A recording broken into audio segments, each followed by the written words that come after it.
What do you get when a comic book creator hates superhero comics? On this episode of Moving Panels, we discuss Season 1 of The Boys. Welcome to Moving Panels, the podcast where we discuss movies and TV shows based on, inspired by, and adapted from the world of comic books. I'm your host, Laramy Wells, and joining me in the co-host chair is our very own Billy Butcher of pop culture. He's prepared for a no-holds-barred, hilarious, brutal deep dive into The Boys. Please welcome Nicholas Pepin. I was just hanging out in Sandusky for the weekend, and, I'm back and ready to go. Man, okay, so I am going to, because I know we're going to screw up at some point, I am going to go ahead and pull back the curtain just a little bit. So clearly this is 2024. We are recording this as season 4 of The Boys is releasing. Of course, they do it weekly, as I thank Prime for doing. And we are just talking about season 1, but Nicholas and I are going to probably have a hard time discussing things, but we're going to try to keep this focused to just season 1 of The Boys. But just wanted to go ahead and put that out because I know there's going to be somewhere in probably the next hour that we are talking that one of us will slip up and say something that goes beyond season 1. And I'm just, if we're taking bets, I'm going to be the one that does it. But we are just talking about season 1 today, just those first 8 episodes of The Boys, the infamous and notorious Amazon Prime show that was created from the Boys comic book series created by Garth Ennis and Derek Robertson. But the series was created by Eric Kripke, which I wanted to point out because do you know what other big show Eric Kripke is the creator of? Preacher, right? Well, yeah, so they helped with he helped with Preacher, which was also Garth Ennis. But Preacher was more Seth Rogen and what's his partner's name? Adam Goldberg? Evan Goldberg. That's right. Kripke was Supernatural. Yes, Kripke is Supernatural. So it kind of they handed it off. Rogen and Goldberg remained executive producers on The Boys, but they pretty much made the show creator Kripke for this. And I think that's part of the reasons why I like it. I mean, I would say The Boys would not be my type of show if it wasn't for the way the show is made. I mean, I enjoy it. I mean, it is definitely, up top, we should probably also warn, it is not as family friendly as most of the things that you cover. Yeah, we're going to tiptoe around some stuff as we're talking. Yes. Yeah, well, I'll try. This might be the episode you actually have to bleep me. I don't know. We'll find out. Yeah. It's not, so I mean, it's a little bit more up my alley than I think a lot of other stuff. It probably should be, but yeah. Well, I mean, as recently discussed on Pop Culture Roulette, I didn't watch Supernatural. I should have. Okay. And one of these days I'll get around to going back and watching it, but I didn't finish it. I made it several seasons in. I don't know exactly how far because it's 15 seasons, and I maybe made it halfway.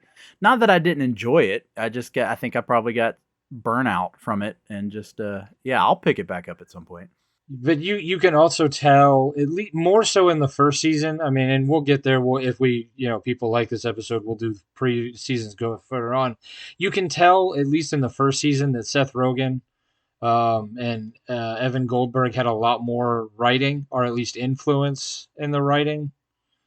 Because I mean, not to say the humor doesn't stay, but the humor is a lot more in the first season.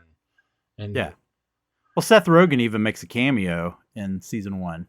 Yeah, he has. I think he has another cameo in season 2. Yeah, season 2. Okay. And I will point out, this is on Amazon Prime, but the show was intended to be on Cinemax.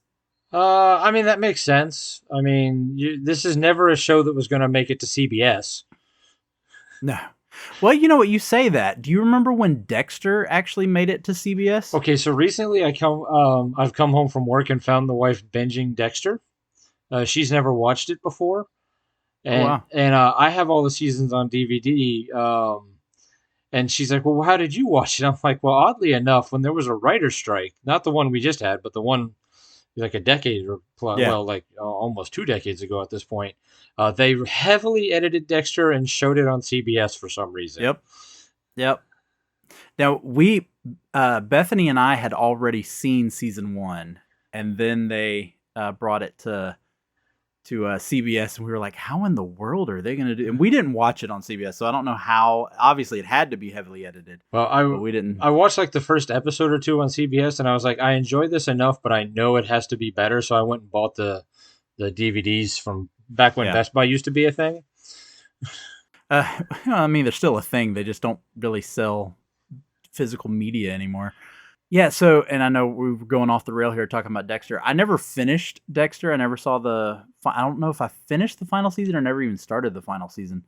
And then now they've got this, they brought back another season of it later, and now they're bringing out a prequel season. And it's almost like what The Boys is doing with all of these spinoff type shows. Yeah. And sometimes it gets a little much, but But the reason it didn't air on Cinemax was actually because Cinemax found, or I say HBO. For those of you who don't know, Cinemax is owned by HBO, which is the reason why their service is called Max, for one of the reasons. But they found the show to be too costly to produce, but they did allow Kripke and Rogan and Goldberg to find different distributors. So that way they could still make the show the way they wanted to. They just had to go find someone else who was willing to essentially pay for it. And Amazon Prime said, hey, we'll take it. And so we got The Boys on July 26th of 2019. So we are here about closing in on the 5-year mark since this show aired. Now, did you see it like when it dropped, or did you see it like later on this first season? I don't remember. I know I definitely watched the first season when the first season was. I don't remember if it was like the first episode, like day one watching, or if it was a couple weeks in.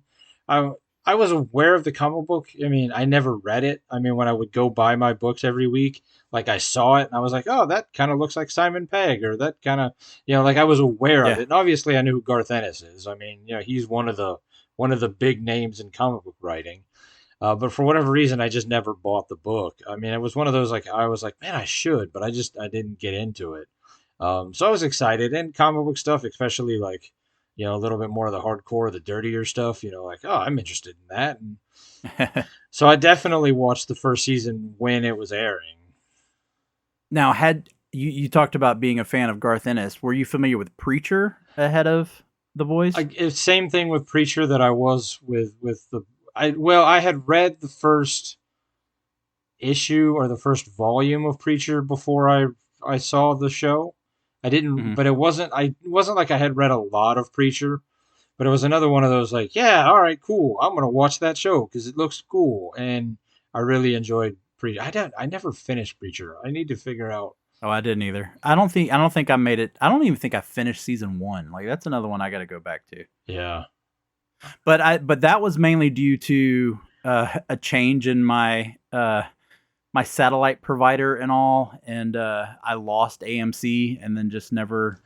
See, once I went streaming, I never picked up the AMC Plus, and then it was trying to find how to watch it. That was right around the time that I moved, and when I moved, the wife and I cut cable and just went streaming, and that's when I lost AMC. So that's when I lost Walking Dead and Preacher and whatever else I was watching on AMC at the time. But no, I had given up on Walking Dead long before that. But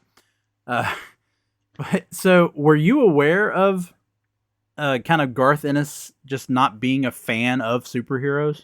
Yeah, I mean, him and the other guy that you just did a whole long series on, Alan Moore. Yeah, Alan Moore. For being some of the bigger names in comic book writing, really don't seem to like comic book writing. Yeah, well, yeah. I think Alan Moore's more the not liking comic book writing. Garth Ennis is just flat out, he just superheroes. Like he doesn't like superheroes. Yeah. And I mean, it's kind of interesting that in this exact work of The Boys, not only is it he doesn't like superheroes, but then he's using superheroes as his main focus, and I just find that so cool. But let's just go ahead and get into it. As always, we're going to start talking about the characters, and I figure let's talk about the one that the entire storyline is centered on, and that is Huey, played here by Jack Quaid, who, for those of you who don't know, is the son of Randy Quaid and Meg Ryan. Isn't it Dennis Quaid? Or Dennis Quaid, excuse me. Sorry. Dennis Quaid and Meg Ryan, which, again, he does look very much like his dad. He looks like a Quaid. But what is funny, and Nicholas brought this up just a minute ago, is Huey in the comic book was actually inspired by Simon Pegg. So he looks like Simon Pegg in the comic books, which is then, they pay homage to it with the fact that Simon Pegg plays Huey's dad. Right. But of course, the other big change here is that Simon Pegg's not a very big guy. And I'm not saying that Jack Quaid is a, huge muscular man, but Jack Quaid is like 6'1". Yeah, he's tall. Like, comparatively speaking. I mean. Yes. And Huey in the comic book is sometimes called Wee Huey by the other boys. And it's, again, because he's supposed to be the smaller. He's like the runt of the group. Whereas in the show, he's like the tallest. And so I got a kick out of it. I didn't catch this the first time, but the second time I got a kick out of it. It's like the first or second episode where I think Frenchie actually calls him Wee Huey. And Huey says, "Stop calling me that. I'm over 6 foot tall." And I got a kick out of that. And of course, he is supposed to be Scottish in the comic as well. The whole event with Robin and A-Train actually takes place in Scotland in the comic book and not in America. So there's that whole aspect and all. But what are your thoughts on putting pretty much essentially the main focus, who is essentially the quote unquote hero of this story, Huey, on pretty much at the time of this a fairly new actor like Jack Quaid? I mean, it goes to your point that you've made a lot, where like casting unknowns or relative unknowns makes for better superhero stuff. Yep. And I don't know what he had done before this. I mean, he was the kid who killed Rue in the Hunger Games. Okay, that's right. I knew he wasn't like a complete unknown. And I know. I mean, he is the son of Dennis Quaid and Meg Ryan. Right. So it's not like he doesn't have a pedigree, But, it wasn't like he was like, oh, man, it wasn't like Carl, and we'll get there, I'm sure, next, with like Carl Urban, like coming in with like, oh, man, that's Carl Urban, Yeah, I mean, I think it works, especially, and we'll get into this more a little bit later, but with the direction they decided to take this character, because this is not the same character from the comic. Garth Ennis and Derek Robertson based Huey, again, off of Simon Pegg's character from, like, Shaun of the Dead. Like, he's supposed to be the every guy, but still have a little bit of, rough and toughness to him. And so that was kind of what the idea was. But yeah, let's move on to the rough and tough Billy Butcher, William Butcher, played by Carl Urban, who, of course, like Nicholas just said, had been known. I mean, he was already Bones in the Star Trek revival. He had, and we just talked about this 2 weeks ago, he had just played Dredd in the Dredd reboot. And this is kind of funny. Here he is playing a Brit, and he's New Zealander. So it makes for a very interesting accent. Yes.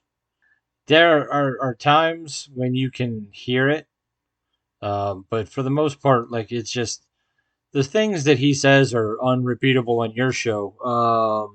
There's a particular word that the British use and the New Zealanders use that doesn't carry the same meaning that it does in the U.S.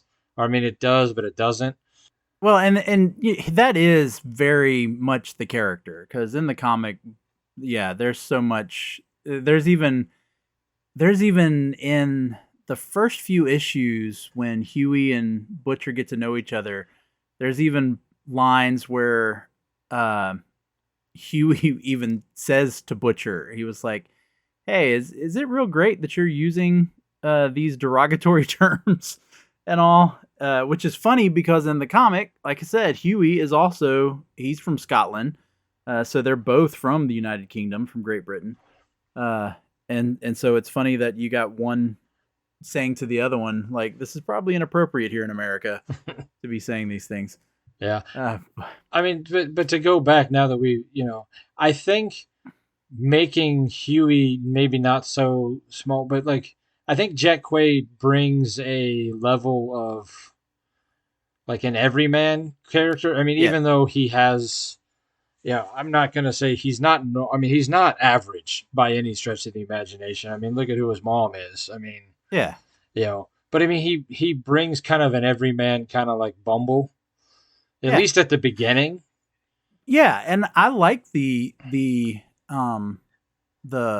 what word am I looking for? But the contrast between the two of them, of Billy being rough and tough and grizzled, and then Huey being more clean cut and more timid, at least to begin with, which you don't get in the comic because they both look like they could beat you up in the back of an alley.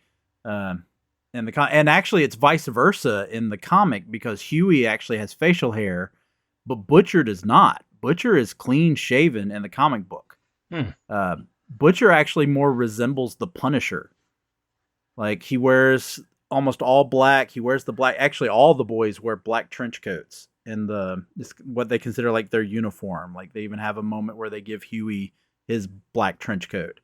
And so Butcher actually more, when you get to see in this season, when you get to see Billy in the flashback, when they go 8 years, earlier, and you see him at the party and he's clean shaven, he resembles more the comic book character then than he does throughout the rest of the season. Okay. Are we going to get to the section where we kind of say who the characters are?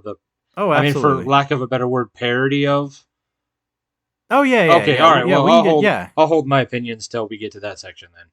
No, I mean, we can go ahead and do that now. I mean, because we're talking about the characters. Well, clearly Butcher is like. I mean, I think the boys tends to stick more to DC, but it jumps Yes, all over, especially with the seven. especially Yes. with the seven. But I mean, Butcher is clearly, like you said, the Punisher. I mean, because the Punisher in Punisher in the Marvel world, despite what people kind of take him as, is not a character that you want or you should be rooting for. I mean, his worldview is very black and white. It is either you're good or you're bad, and if you're bad in Butcher's eye, if you're a superhero, or if not a superhero, but if you're a superpowered, you need to go away. And he's going to do whatever it takes to do that. If it requires breaking the law or going past what you should, in his mind, it's justifiable. Yeah. And that's very much where the Punisher goes. And it's like, yeah, I'm going to break the law, but I'm doing it because you broke the law first. This is very true. Probably not as, I will say though, and I'm not disagreeing with you on anything you just said, but just for reference for the fans, I will say, believe it or not, I would actually say the Punisher has a little bit more of a moral code than Billy does, Well, especially in the comic, because the Carl Urban Butcher is actually, believe it or not, there's more humanity in him than the Billy Butcher of the comic book. I mean, yeah, I mean, you have to rein it in a little bit for the show, or otherwise it just, you can't root for him at all. Oh yeah, well, we'll get in more to that. Yeah. All right, let's move on to Frenchie. So Frenchie here, played by Tomer Capon. I didn't really find much of anything else that he's in, so he was another kind of fairly unknown stepping into the role here. Big change here is in the comic book. He's actually still really good friends with Butcher when they go to reform the boys, whereas in the show they clearly dislike each other. But I mean, the look of the character is almost exactly the same. The goggles that he kind of wears is exactly the same. The fact that he mixes English with French is all the same. I gotta admit, I like this character. I like Frenchie. Yeah. Anything more you want to say about Frenchie? Not without going too much past season 1. No. Yeah, and see that's again where I'm teeter tottering on that line of what's there to talk about. All right, let's talk about Mother's Milk, which is the name we are given. Although the show heavily implies that his last name is Milk, because we get the shot of him working with the teens, and they actually call him Mr. Milk, and so we are to assume his last name probably really is Milk based off of season 1. But in the comic book, it is never revealed anything other than Mother's Milk. They do reveal why he has that nickname, which I'll get into in a moment. But here he is, played by Laz Alonso. And I will say he looks just like the character in the comic with one exception. He is the smallest person in the show, just in terms of height, but of the boys. But in the comic book, he is a beast of a man compared to the other boys. In fact, you talked about the character comparison. It is believed, I don't think Garth Ennis has actually said this because I just read where it is kind of suggested that Mother's Milk is supposed to be inspired by Luke Cage. So another Marvel character. I could see that. And I also find it, interesting. We talked about Billy Butcher being the Punisher, and here we're talking about Mother's Milk being like Luke Cage. And you're talking about, yes, the 7 is comparative with DC and the Justice League, obviously. And here we're talking about the boys being compared to Marvel characters, but not just Marvel characters, street level Marvel characters. Which maybe goes a long way to say what Garth Ennis really feels about superheroes or the superhero comic. Yeah. Because I haven't read the book, so I don't know if the book... Because, in the show, like The Boys, while you're supposed to be rooting for them, there are definitely times where you're like, am I supposed to be rooting for them? Like, yeah, are they any better than the 7? Like...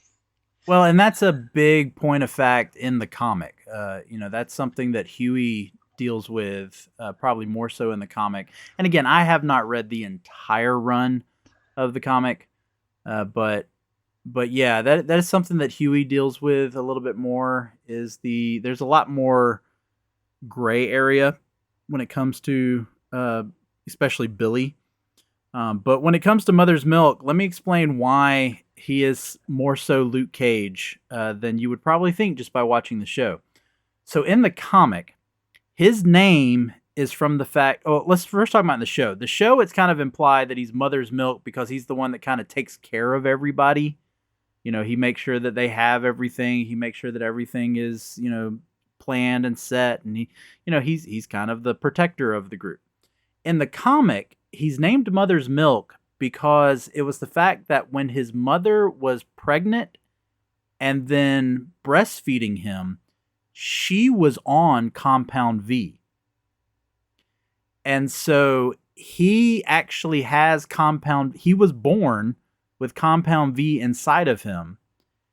And he actually needs to continue drinking his mother's milk in order to survive.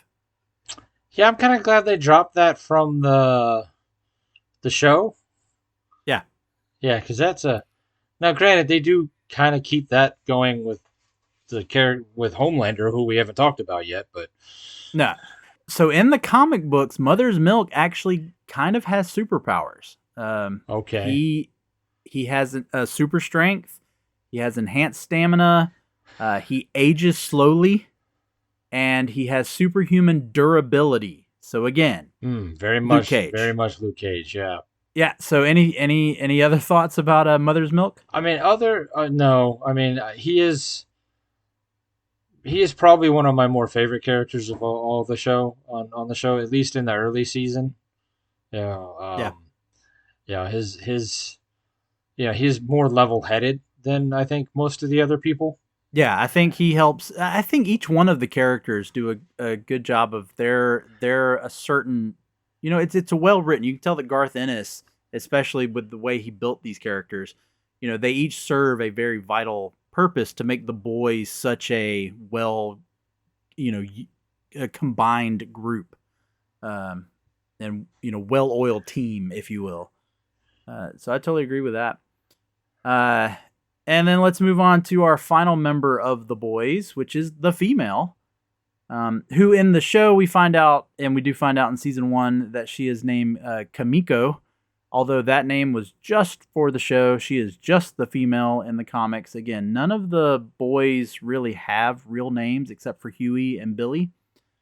She is just the female. And here she is played by Karen Fukuhara, who, not new to playing a superhero. She played Katana in Suicide Squad, not the Suicide Squad. She played Katana in Suicide Squad. But in the show, they haven't, at least in season 1, like I said, it's going to be hard for us to only focus on season 1. In season 1, they haven't revealed an awful lot about her background. We do know that they were using Compound V on her, and we do know that she has just this crazy ability to fight. But that's about all we know as of season 1. In the comic books, the female, as a child, as a baby, actually, fell into a pot, a cauldron, whatever you will, of Compound V, and that's how she got her abilities. Pretty much, by brute force, having to absorb it. Her mom worked in a factory that was producing Compound V. She was a baby, and she fell into a vat of Compound V, and that was how she got her abilities in the comic book. But yeah, so far in the show, in just season 1, all we know is that she is just ruthless. She is stealthy. She is strong, and she is violent, and that's what we get. But I would say great performance by Karen Fukuhara, because you got to think both here and as Katana, she plays characters who can do a lot without speaking. Yeah, I had to say, because one of the things that we do know from season 1 is that she can't talk. Yeah. And she has a sign language that nobody seems to recognize, but that she kind of invented on her own. Yeah, which is so crazy how Frenchie, because in the comic book, she's already there. Like she already exists. They don't find her. Like she was a member of the boys before. She's in that kind of interesting relationship with Frenchie already in the comic. So it's kind of interesting in the show when they find her and her and Frenchie create that bond. I'm fine with the bond, but the fact that he learns her quote unquote language so quickly, it seems. Yeah, it did seem really quick.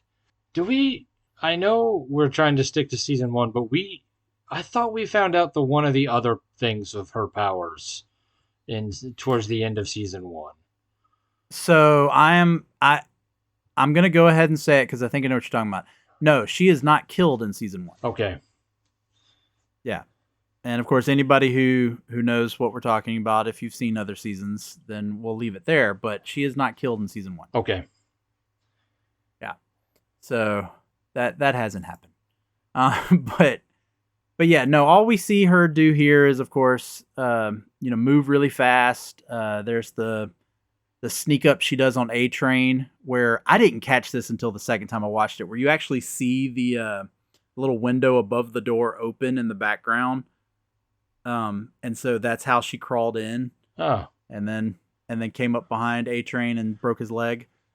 But yeah, we know she's super strong. And all right, and then let's move on to the person who's kind of in the middle of all of this, and that is Starlight, Annie January, such an interesting name, played by Erin Moriarty, who really before this was really good at playing daughters. She was Vince Vaughn's daughter in The Watch, and she was Woody Harrelson's daughter in the first season of True Detective. But not her only part of comic book. She was also the character Hope in the first season of Netflix's Jessica Jones. Oh. So, this was not her first time in a comic book thing either. But this character, the look of the character is very similar. I will say she is... It's hard to say if she's that much bigger um, in the comic than she is in the show. She's bigger, she's taller than Huey in the comic book. I will say that. She's a little taller than Huey. And of course that's harder to do in the show when again you got Quaid here being 6'1". But she is, which makes sense since she's supposed to be a superhero. Uh, but the actual portrayal of the character is very different because the television, the TV show version of Starlight is a heck of a lot more confident than in the comic. The whole speech that she gives midway through this season, where she's at the Christian festival, and then it just reveals everything in front of them. The one in the comic would not have done that, and she doesn't step up for herself as much as we see Starlight do here, where Starlight even defends herself against Stillwell, at Vought, and completely different characterization than in the comic book. I've been able to, with the rest of the seven, and I'm sure we're about to hit them, I've been able to Yep. kind of be like, oh, this is so and so, or this is a combination of these characters. Starlight, for me, has always been one that I've struggled to figure out who Garth Ennis was parodying with this character. Well, see, and I was too. I mean, there's Dr. Light from DC that's almost the exact same powers, but that doesn't really make sense when the rest of your seven is essentially the Justice League. So if you really pair it with the Justice League, I was like, is she supposed to be like a Green Lantern type character? I wasn't 100% sure on that either, to be honest. Okay, all right, so I wasn't alone then. All right. No, but let's get into the rest of the seven, where it was a little bit more clear who they who they are supposed to be parodying. And we'll start with, of course, the one we need to start with, Homelander himself, played by Anthony Starr. In the comic book, though, Homelander is a little bit more of a spoiled brat who acts on impulse. He's not as cunning. He's not as... I mean, there are times in the show where they make it look like Homelander's a complete moron, but then they also show where he actually does think and he is planning. But in the comic book, I will go ahead and reveal that he is kind of just a puppet in the comic book. And he's not really the true villain, even though the show clearly makes it that he is the true villain. But I don't want to get too much into what the comic does in terms of its storyline, but just wanted to point that out. But yeah, Homelander clearly is a Superman. Right. I mean, 100%. You would probably even say throw in some Marvel, and he's mixed with Captain America just a tiny bit with the American symbols and all. Maybe the Sentry a little. Yeah, of course. The Sentry people would argue the Sentry is just I mean, making fun of. I mean, clearly Superman. Homelander is the story that's been told a couple times over in DC with Superman of like what happens if Kal-El lands in Russia and gets raised by this is what if Superman is raised in a sterile environment in a lab with people who are just doing experiments on him rather than like people with humanity. And that's exactly what it is. So let's move on then. Let's talk about Queen Maeve, who we'll just go ahead and say Wonder Woman. Yeah, that one was obvious. That one's clear. Played by Dominic. I may butcher this last name, McElligott. I will say that she is probably a little closer to Wonder Woman in the comic because she can fly, whereas in this show she clearly can't, as demonstrated from the Flight 37 episode where Homelander is having to hold her while he's flying. They take the character into a similar place that they do in the comic. In the comic book, she is just a drunk. She just doesn't seem to give a crap about anything and just does not care. Whereas in this season, they give her some aspects of that, but then they make her kind of a friend and a little bit of a mentor to Starlight. They obviously show how much she cares during the Flight 37 incident, which we will talk about more because there is a connection to that in the comics. But yeah, so clearly they go ahead and plant the seeds that she will be one that will eventually turn on Homelander. I will say they definitely start to plant those seeds in this season, which she also does in the comic. So, yeah, what did you think about Queen Maeve? They didn't really give her a lot to do in the first season. I mean, she did stuff, Mm, but not as much. And like, you wanted to like her more than you did, but then like every time you thought she was about to redeem herself or do something, she would kind of just take the easy way out. And then I don't yeah. know. I mean, again, without being able to talk about other stuff, it's kind of Yeah, they were clearly just with Queen Maeve setting a lot of groundwork yeah. to use her later. That's basically my opinion on Queen Maeve. And unfortunately, that's where it's going to get into a lot of these other of the seven. Even if we talk about A-Train, who is the catalyst that gets everything going. A-Train, played by Jesse T. Usher, clearly a parody of The Flash. I will say he is not that big of a deal in the comic as they are making him into. The whole compound V addiction is not an element. Well, the whole compound V thing, period, is a whole different thing in the comic. But yeah, they don't make that thing. I'll go ahead and just throw this out too. A-Train's a white guy in the comic. Okay. He's not a black guy. But yeah, and of course they clearly are setting up something there with the fact that he has the heart attack in the final episode of season 1, but then they decide to save his life instead of letting him die, and so that of course will set things up that again we're not going to talk about right now. Any thoughts on A-Train? He is.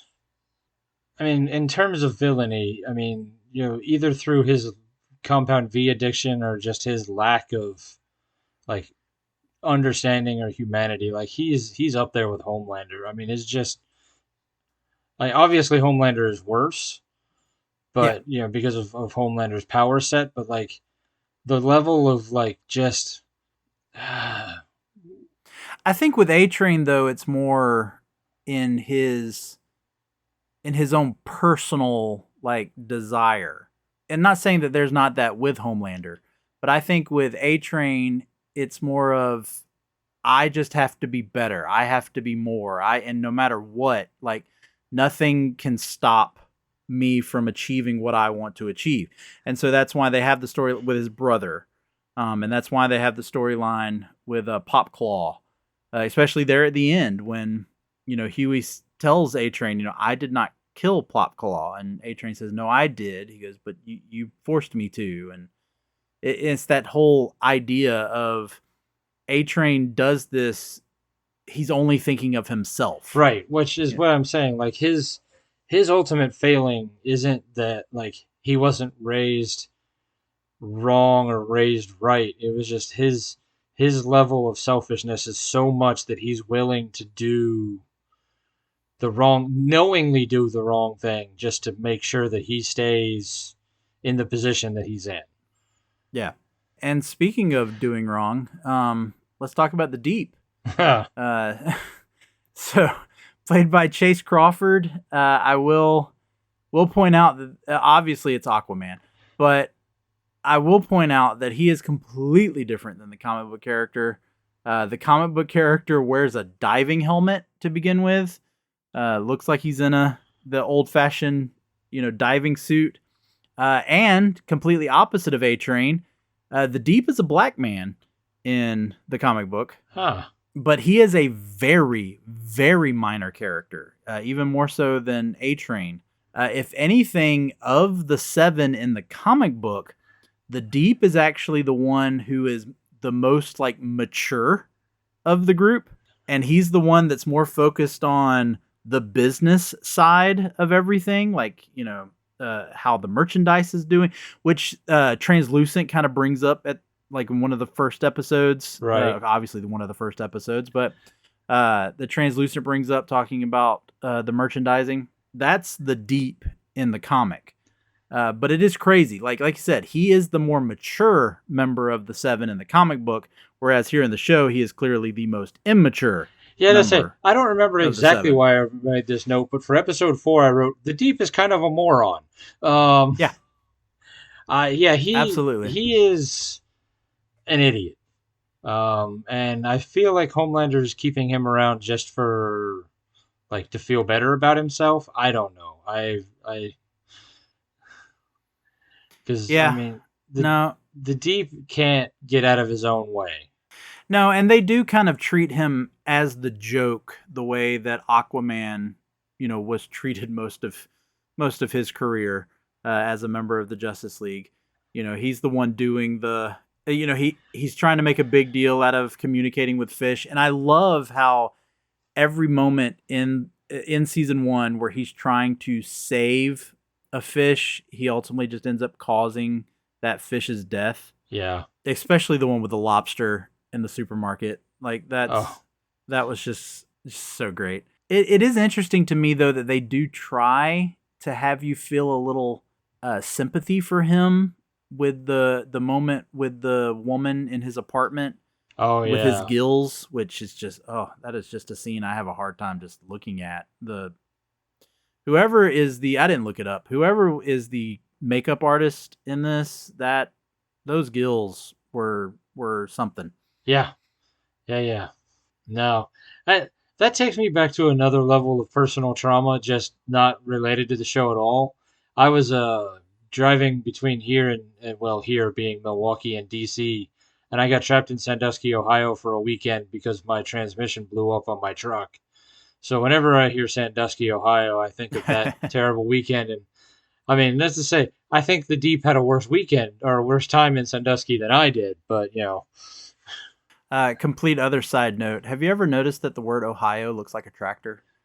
Anyway, moving on. Let's talk about the only other member of the Seven who I'm going to just say could not have been in season 1 and we still would have had season 1, and that's Black Noir. yeah, He does absolutely nothing in this season.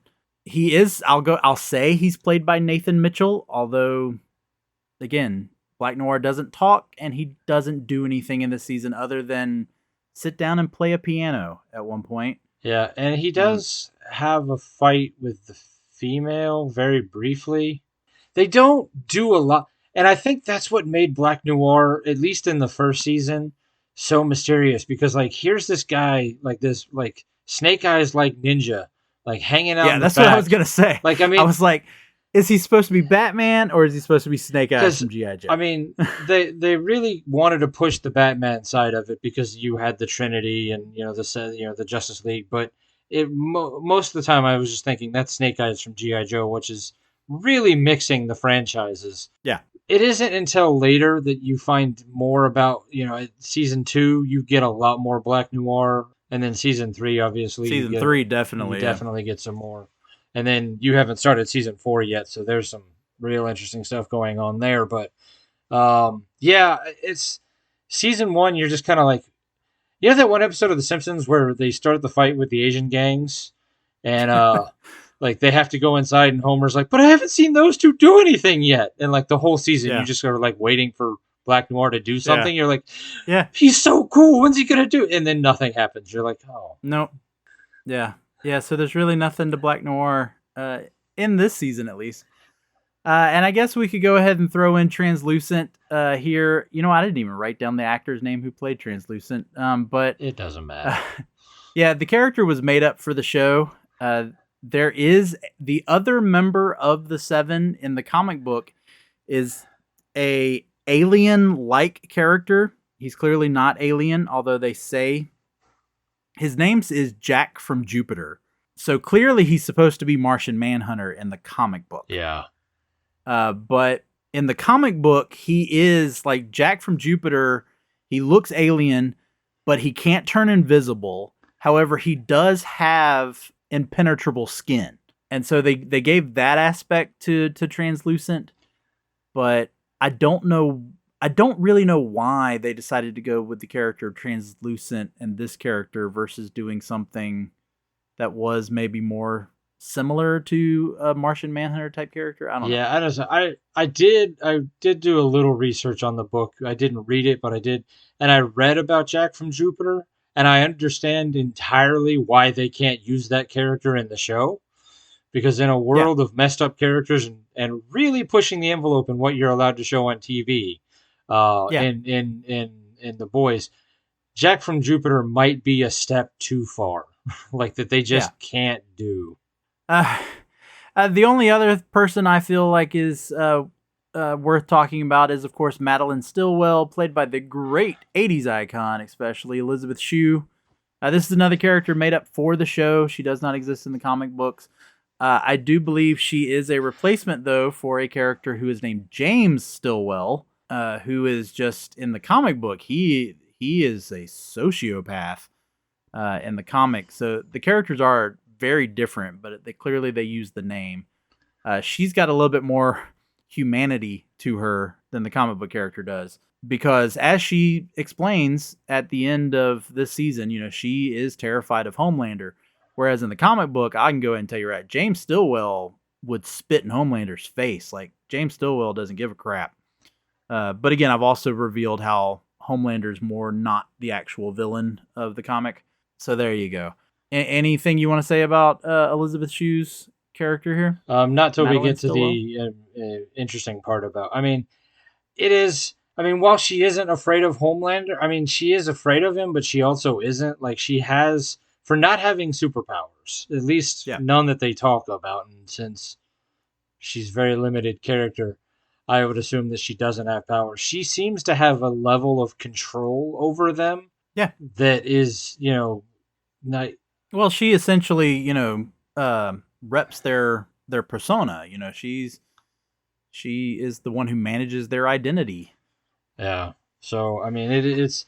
I mean, so maybe she's not a true, psychopath or sociopath, but she definitely has a level of psychopathy that because she there's just I wrote about it in the first episode that okay, yeah, I was just wondering how accurate, like, the super, like, if the superheroes existed in the real world, in our world, not just in fantasy world, like, how accurate would that be to how things are now, like, where their personas are managed by companies, or, like, Oh PR yeah. people, and they're more interested in, like, does that sell toys, does that sell Oh movies, yeah. does that move the needle, what are your numbers, rather than just, like, you need to go save people, like, it doesn't matter, like, just go do the right thing.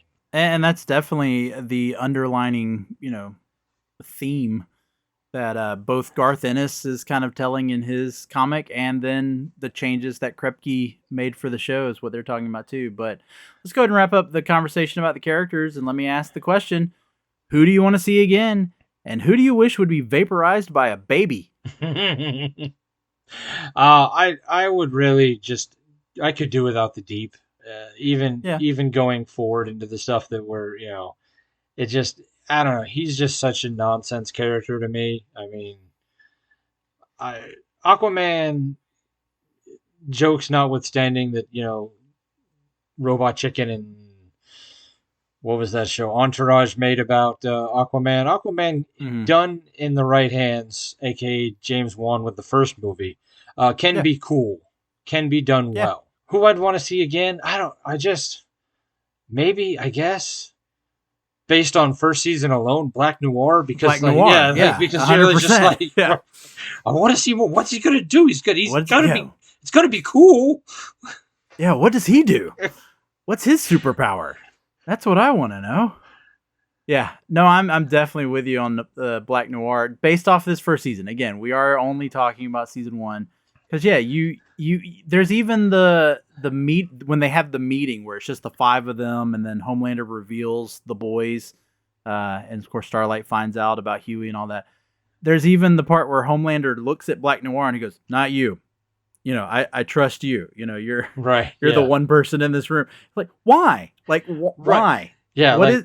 Like Homelander, like, has a complete level of trust in, like, like, this Yes. guy is my number one, and you're like, but he hasn't said a word. He can't, like, you Yeah. don't even know he, it just, like, does No. he talk? Can he Now, not talk? Like, what's I, going, like, we'll talk about this a little bit more in a minute, but I will reveal that there is you if you know the comic book, you kind of get why he Well, says that. yeah. But yeah, no, I agree with you on that, and I guess I could say I wouldn't want the deep either. But I might have other reasons for that, but I'll keep those to myself. Now playing on a cell phone near you, a show for all the manly men out there, where guys talk about their favorite movies and what they can teach us about being a man, featuring the coolest guests, Murder somebody is not like killing an ant. the most gratifying laughs, It's Tombstone. What can I say? and a fresh take on movies like you've never heard before. This will be the thing that gets written on his proverbial tombstone. We aren't here to criticize the movies you love, but to praise them for how they apply to our lives as husbands, fathers, and really all men in general. So buckle up your seatbelts, cause Manly Movies is here. Subscribe on iTunes, Spotify, or your other favorite podcast catcher. And remember, man up. All right, let's get into the moving panels. Of course, we've talked a lot about the connections because this is such a character-driven story. But I do want to go ahead and preface, as we're talking about the moving panels, that this is clearly and inspired by when it comes to the comic. Kripke and Rogan and Goldberg took the idea of the comic, but they created their own story. They, as we've already alluded to with a little bit of the character work and all that, there are some similarities, yes, but honestly, the overall story is completely different. And this season it definitely was these 8 episodes. This first season is definitely just a starting off point. But the story they are starting off with is something that the comic book does not even come close to doing. There's an aspect of this season that would lead into others that the comic had nothing to do with. So we'll tip around some things that actually do have some connections. But I did just want to go ahead and preface that this is really an inspired by. I will say, starting out right off, yes, A-Train running through Huey's girlfriend, as we've already talked about, that's straight from the comic. Although the difference is, there's a lot of difference, but one of the big differences is that it's not A-Train himself that actually runs through Robin. A-Train knocks the villain he is chasing into Robin. Okay. And then Robin is slammed up against a wall. Now, they still have the shot of Huey holding her arms, but she's not like, poof, into just blood and guts. Yeah. She's slammed into a wall, but it's not A-Train running through her. It's A-Train shoving a villain into her with such velocity. Yeah, because I wrote here that the A-Train exploding Robin was simultaneously like super gross, but like visually stunning. Yes. Like it was just like, ew, that's so gross, but wow, does that look cool? Like, which is funny. Again, I talked about 2 weeks ago. Justin and I talked about Dread 3D, and there's a lot of that in Dread, where it's these horrific shots, but they shoot them in such this beautiful way.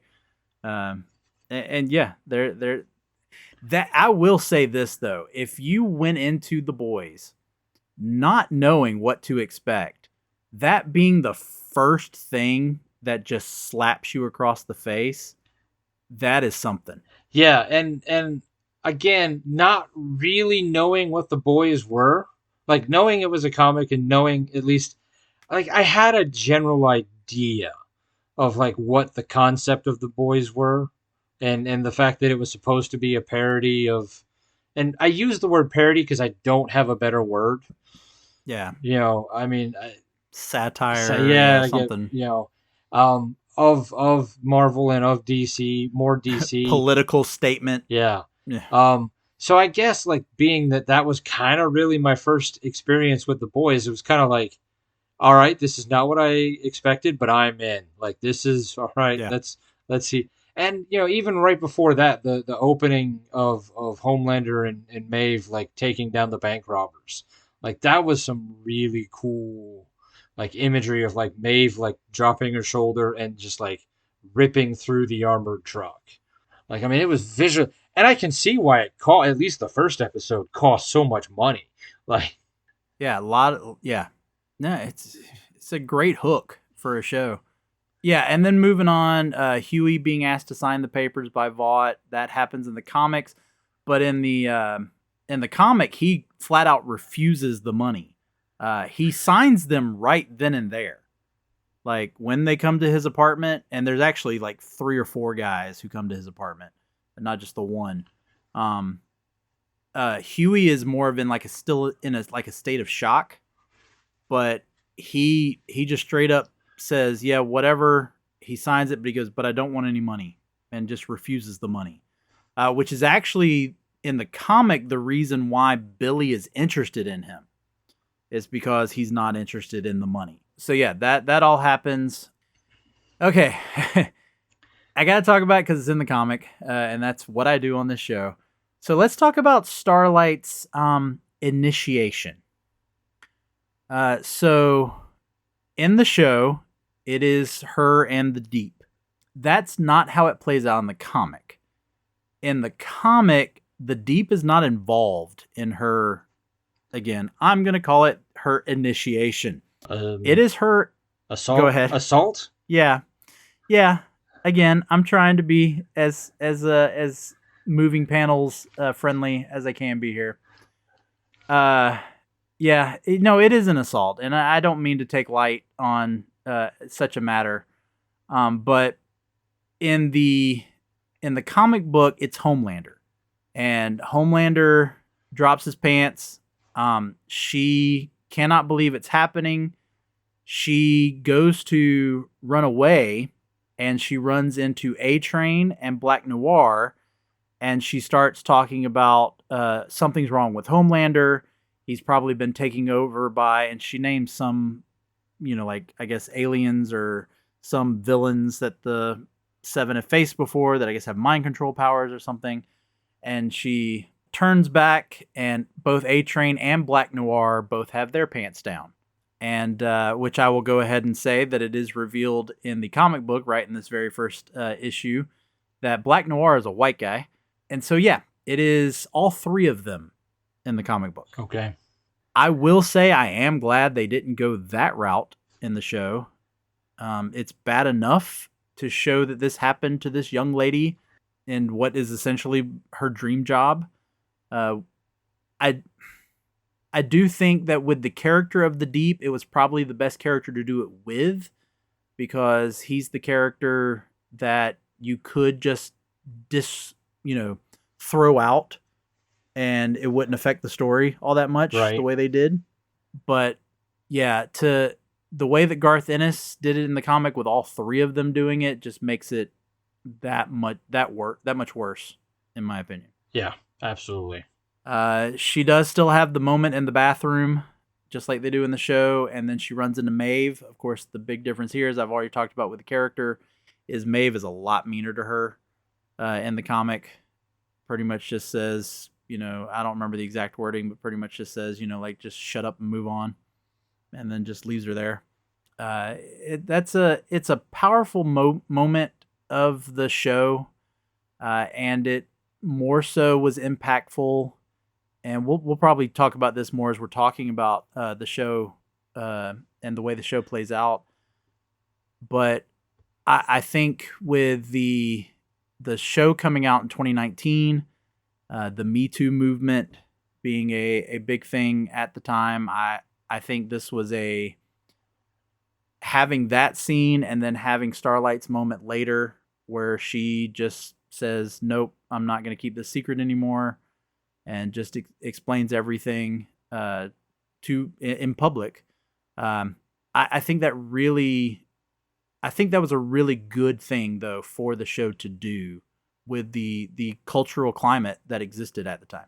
Yeah, I mean, like I said, I didn't read the comic, but I have read Wikipedia articles, and so I have basic knowledge of what kind of happened and some of the basic differences. And I do think in some ways, like, Kripke kind of cleaned up some of the stuff to make it a little bit more streamlined, but also make it, more, I guess, palatable. Yeah.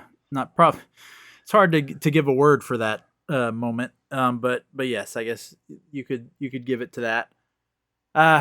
But again, just gonna leave that be. I think it was handled well for the show, considering it is an important part of that story and of Starlight and her story arc that happens throughout the series. It is a pivotal part, as horrible as it is, and yeah, not to speak ill or lightly or anything on the matter, but let's move on. Compound V. Let's talk about Compound V. So, in the comic book, Compound V exists, but Compound V is used by the boys so that they can fight the superheroes. So it's not what gave all of the superpower people their powers to begin with? Not entirely, no. It is used by the boys themselves so that they will have the ability to fight against the superheroes. That's essentially what it is. And they use it right off the bat. In fact, in the comic, Butcher injects Huey with it without Huey's consent. Yeah, Huey's actually very upset that he does it. But, yeah. Of course, and again, I said it's hard to talk about only season 1. Those of you who know the later seasons know that they eventually do this, but they call it Temp V, so that they could have that whole aspect. But yeah, right from the start, it's used in the comic books. I will say, and we talked about this earlier, I think that Kripke decided to remove that aspect of the boys, super powering themselves up in order for the boys to be more relatable to the audience, for it to be the regular guys against the superheroes, so that they look more weak, amateur, whatever you want to say, against these powerful superheroes, so that we have a lot more sympathy. We're more on the side of the boys, and that's at least my thought. Yeah, I mean, I would think, because I mean, Huey is kind of our way into the show, like our viewpoint.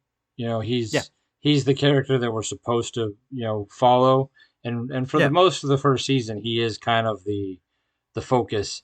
And so, like, I think if we were to start giving him like Temp V or Compound V like right away, like, I think we would definitely lose that, like, okay, I want to root for Huey, I really want to be on his side kind of thing.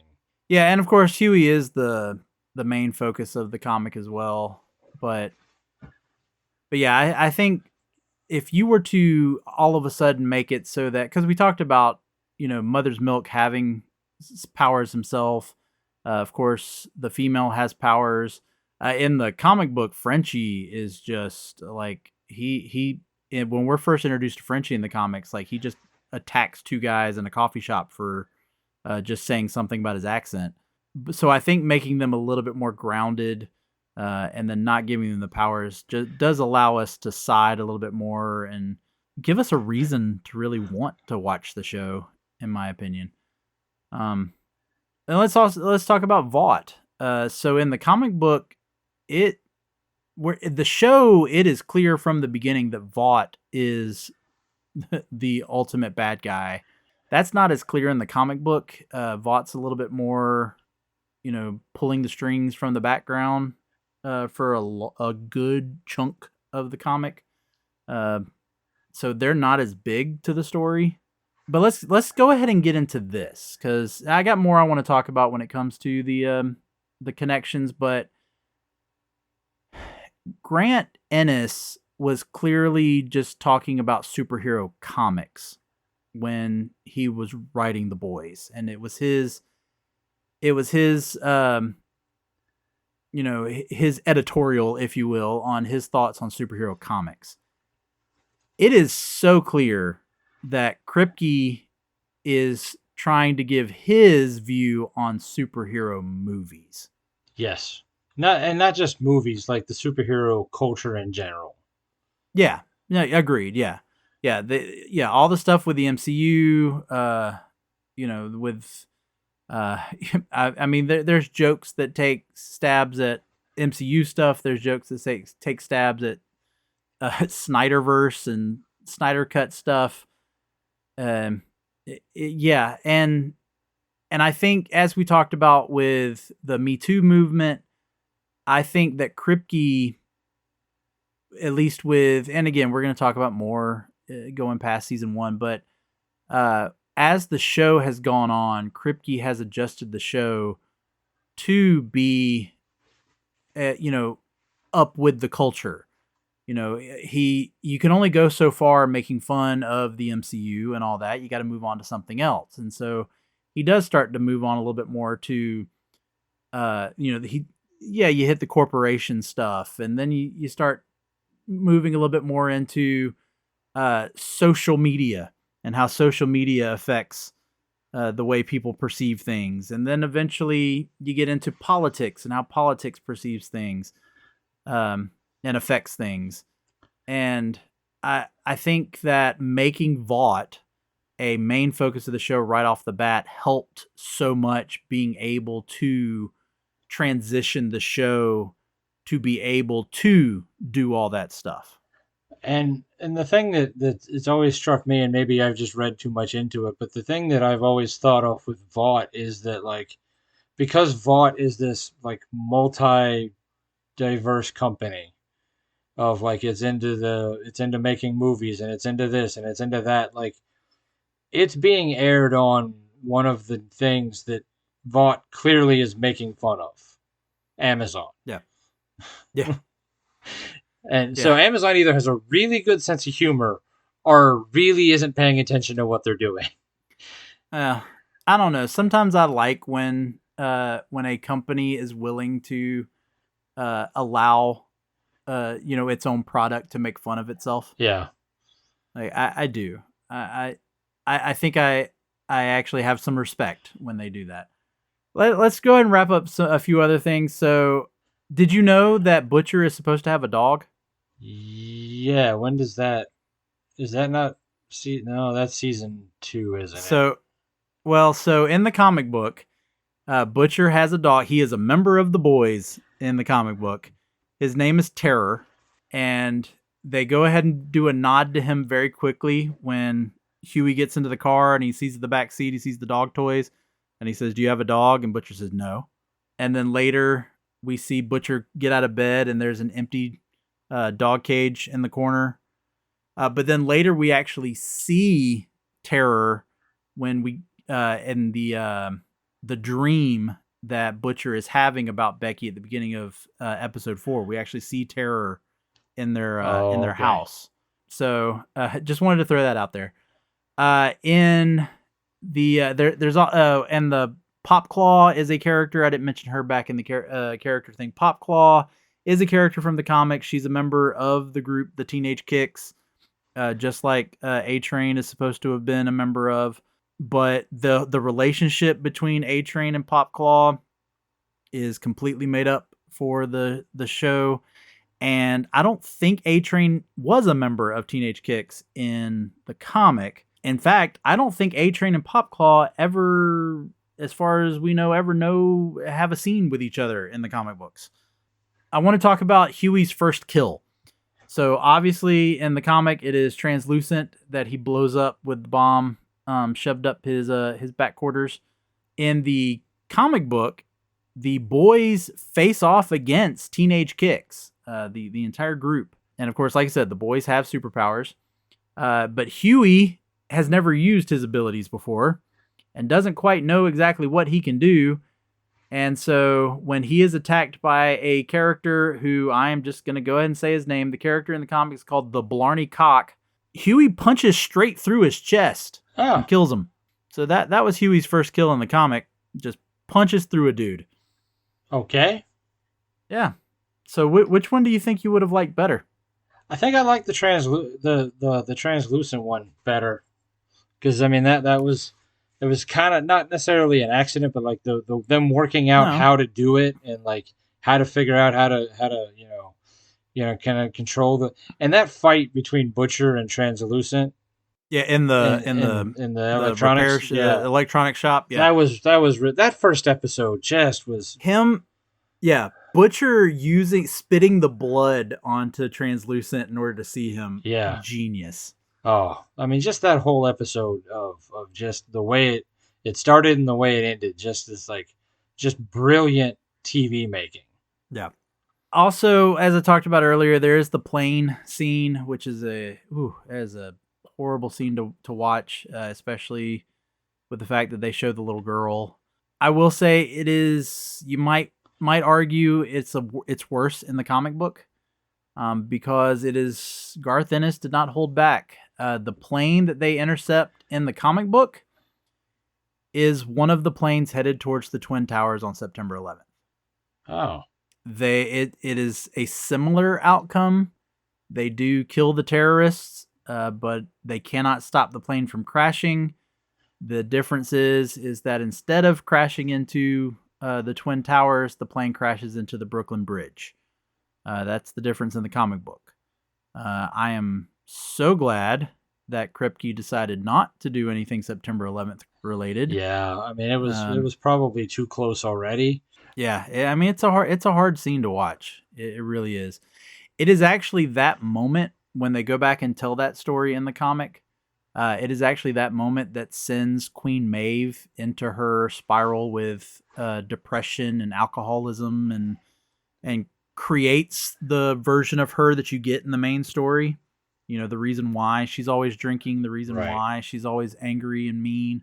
It is actually this incident that created that. So that it's a flashback in the comic, whereas it's something that happens in the present time in the show. Yeah, because I was just like, I wrote here, like, in a world where Homelander exists, not just even the rest of them, just Homelander himself. Yeah. Why would you try to hijack anything or rob a bank or do anything remotely criminal? Like, yeah, just knowing that he's around the corner. And like, even if you've only heard the rumors, like, you know, like, because he's obviously being hailed as this, you know, publicly as this great hero who saves people, but clearly there has to be rumors on the internet of like how many people have died, horrible deaths. Like you talked Homelander. about that opening scene. I mean, he throws that one guy, and then you see him fall and crash into that car right behind. Clearly, that guy's dead. Right. Like, so, I mean, you know, you have to know in this world that Homelander and criminals don't necessarily end well. Like, I mean, well, there's the whole, like, the sniper in the tower or in one of the buildings. And then Maeve is mad at Homelander because that was supposed to be her arrest, and he just like fried him. Yeah, you know. Yeah, And like, how are we going to explain that? Oh, who cares? Like, we're just, you know, and like, you know, his madness as the season goes on clearly is getting worse. But like, it's just like, in a world where this is something that's happening, why would you do anything remotely that kind of criminal? Like, you would just stick to white collar, like bank. Like, you know, wire fraud and like... True. Because at least in, you know, the comic book world, there are supervillains, which is, of course, is a whole aspect of this season 1, is it's revealed that he's creating his own supervillains. But yeah, you would think that if he's been around for as long as he has, it doesn't make sense for just petty criminals to be doing the things that they're doing, or for some of this other stuff to be happening. I did get a kick out of, as horrible as the plane scene is, as when she tells him, why don't you just lift the plane, and he actually explains how the physics don't make sense. He goes, what am I going to push off of? Like, what, like, yeah, what am I going to, I actually kind of got a kick out of that. Yeah. I was like, you know, that there does make a lot of sense to that. Well, because there's nothing for leverage. Right. Yeah. Because, I mean, you know, like, not just Homelander, because they hint at the fact that like teenage kicks existed. So, like, there's this whole other group, and we didn't even talk about Mesmer, Haley Joel Osment, and his... Which is made up for the show. Well, yeah. But, like, you know, like, so the show, like, has... And then, you know, obviously in the next season, we'll find out about this whole other group. But, like, there's... But, yeah, clearly, essentially you have the Teen Titans with teenage kicks, yeah. Yeah, and but you have the West Coast Avengers and the Avengers, and, like, there's just groups upon groups. When the Deep gets sent off to Sandusky, he runs into the Eagle, who's a Green Arrow ripoff. So there's clearly just this whole world of heroes that we haven't met yet. No, yeah. Again, this season 1 is absolutely just a launching point Right. to So, what they had. like, it just amazes me that like there are people who are still trying. The criminals aren't just the hero or like the superpowered people. Like they're just like there's still people out there trying to commit crimes, knowing that like there's this whole group of people who are just superpowered and will seem to be somewhat depraved, morally. Yeah. But let's talk about the final kind of launching point, the cliffhanger, if you will, of season 1, and that was the reveal that Butcher's wife, Becky, or Becca, because it's Becky in the comic, it's Becca on the show, whatever, and her son, the son of Homelander, are alive and well. So, although that does get played out in the further seasons, this is all we get in this season finale of season 1. I will point out that this is where if you were a fan of the comic, you just completely had your head spinning, because it is told right off the bat in the first dozen or so issues. Butcher explains what has happened, and it is similar up to a point. His wife, Becca or Becky, whichever way you want to take it, was assaulted by. It wasn't Homelander in the comic. It was actually Black Noir. And I'll explain that. And I'll go ahead and say spoiler here if you want to jump forward a few seconds. That's because in the comic book, Black Noir is a clone of Homelander. It is Black Noir posing as Homelander, who assaults his wife. And now we'll come back to what happens in the comic. But in the comic, very similar to how we see in the show, where when she finds out she's pregnant, there's that, glow, which as soon as I see in the show, I'm going, is that not burning her? Like, didn't make a lot of sense. But in the comic, it's exactly what happens. The baby actually rips himself out of Becky, which kills her. And then Butcher beats the baby to death. Oh. And that's what happens in the comic books. Yeah. Ooh. That's I mean, granted, in the first season we did get Laser Baby.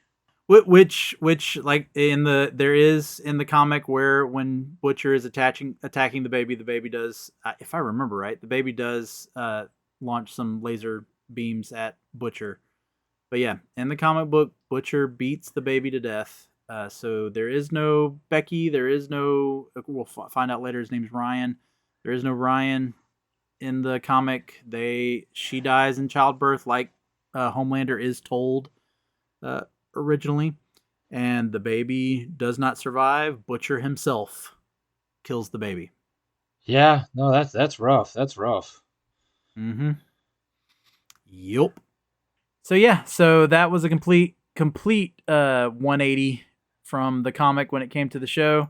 And of course, that was the end of season 1. And of course, also with the death of Stillwell, Madeline Stillwell, another kind of shocker. I remember when I first saw that shocked the crap out of me. Right, it shocked me too, her. because I mean, you could make the argument that Elizabeth Shue is the most famous person, or at least second most famous person on the show.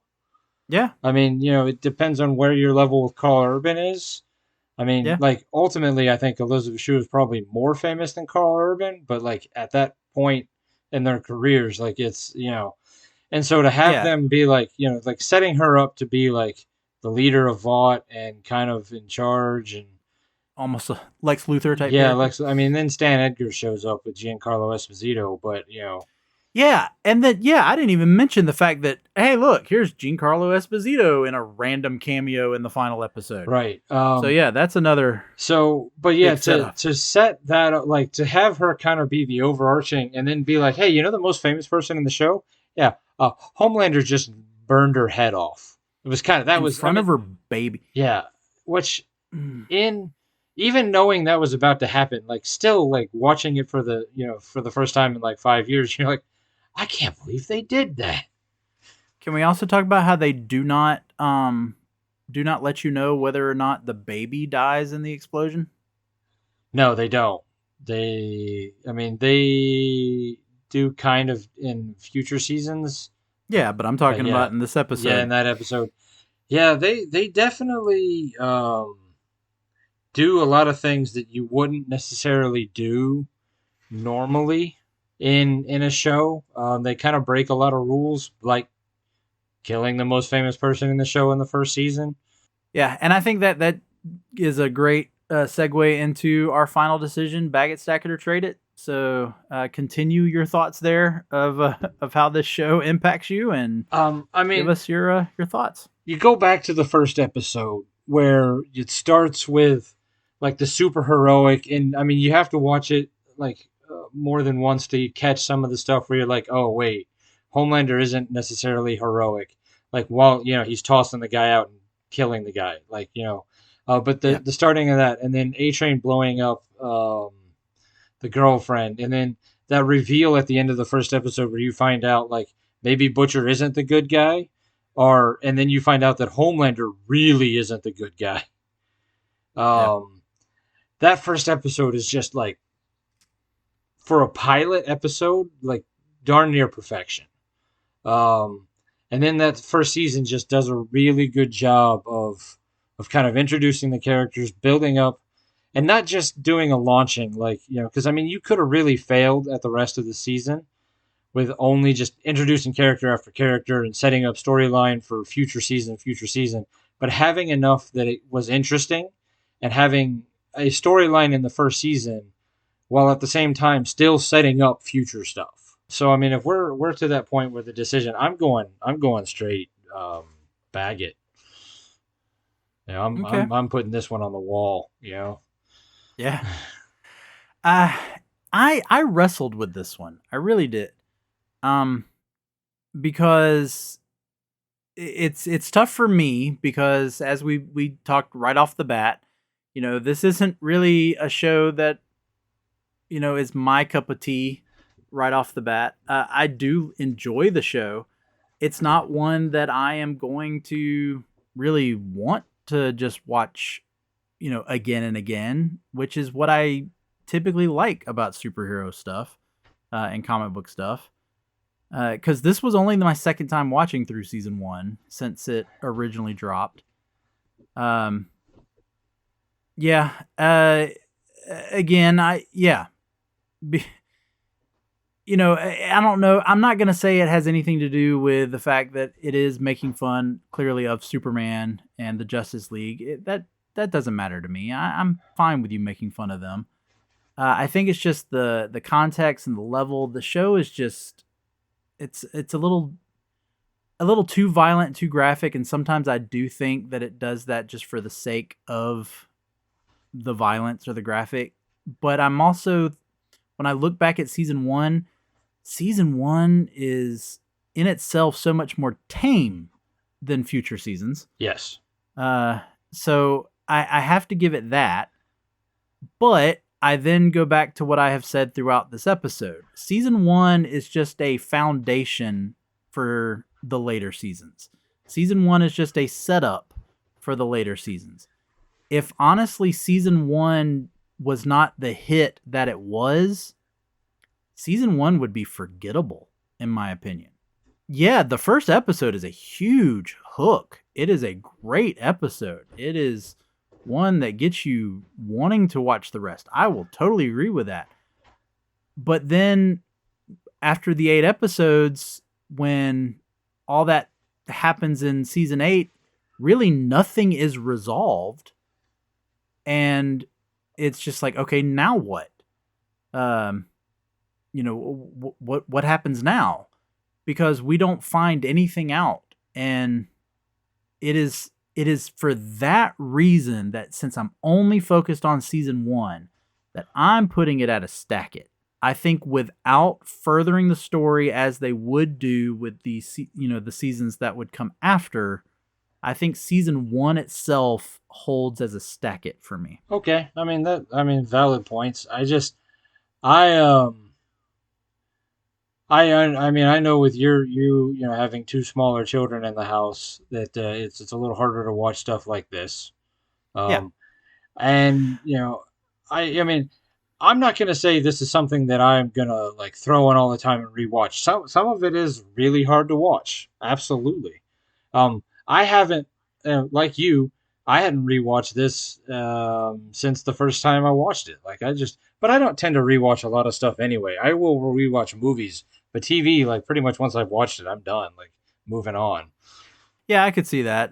It does make me think of a joke or comedian or meme. I can't remember what it was, but it was something about people who watch Friends always ask, "Do you watch Friends?" They never ask, "Have you watched Friends?" Because apparently people who watch Friends are always watching Friends.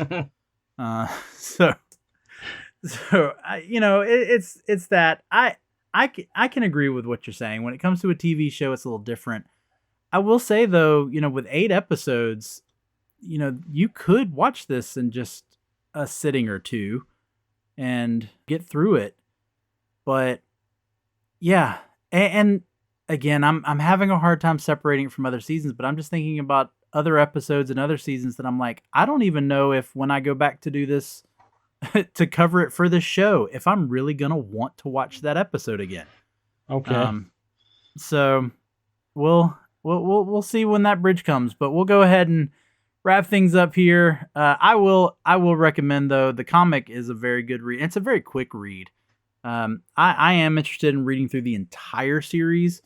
Like I said, I've kind of skimmed it. I know kind of what happens, but to actually sit down and read through it, I've only gotten through maybe, let's see, I know that when they split it into volumes, there are 6 volumes. So I've made it probably through the first 2 volumes of it ish. So I am interested in reading through the whole rest of it. So I'll put it out there. If you don't have small children around, watch it. If you've never watched it, read the comic. But I will say it as a comic, you want to make sure you don't have people sitting behind you while you're reading it. So I'll put that out there. We'll go and wrap things up for today. Thank you, Nicholas, for joining me through this talk of The Boys Season 1. Like we said, Season 4 is on right now on Amazon Prime. So again, if you're interested, you can keep going after Season 1. And maybe we'll come back and talk about Season 2 down the road. But for today, for Moving Panels, I'm Laramy Wells, and I'll see you on the other side of the page.